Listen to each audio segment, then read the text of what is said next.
It's 8:30. Good morning. I'm Ian Crouch with Hunter News. 2 people have been taken to hospital following a bad smash between 2 cars and a truck at Cameron Park. The accident happened on the Newcastle Link Road at Woodford Street just after 6 o'clock.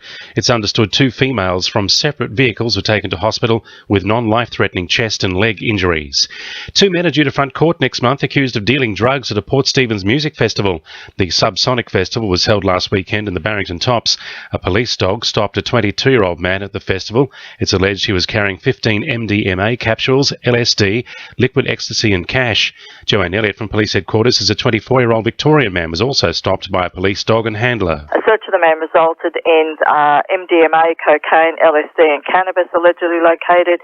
He was arrested. He's also been charged with drug supply and drug possession charges. He's also due to appear in Raymond Terrace Local Court on the 14th of January. Newcastle Council isn't too impressed with the state government's plans to privatise the city's transport system. Most councillors voted to oppose the move last night and ensure the city's trains, buses, ferries and future light rail remain in public hands. They also called for any future Hunter Public Transport Authority to be based locally. Meanwhile, a plan to convert the former Hamilton Bowling Club into a childcare centre has been given the thumbs up by Newcastle Council. Councillors voted to grant a lease to Adamstown Preschool Services, subject to consent by the local government minister. The move was opposed by nearby residents and Greens councillors who claim it's an important public space which should remain in the community's hands.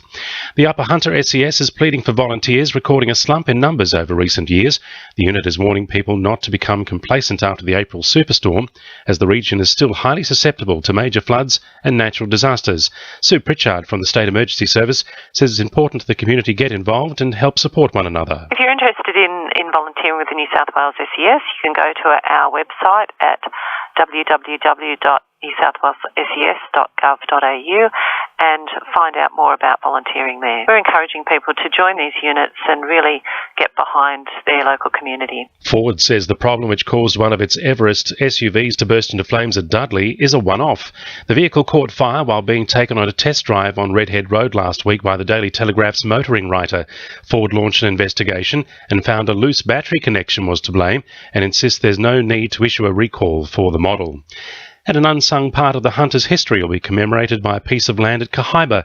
The land will be renamed Pit Pony Park to recognise the pit horses used in mines across the region until the 1960s to haul coal up to the surface from underground mines. Hunter historian Ed Tonks says the park is the result of community support. It's an initiative from the residents of Cahaiba, in conjunction with Cahaiba School, I'm led to believe, that have suggested this idea and principle and the name to Lake Macquarie Council, and they're running with it. And I think as a sentiment, it's great to highlight the importance of these animals in our colliery history.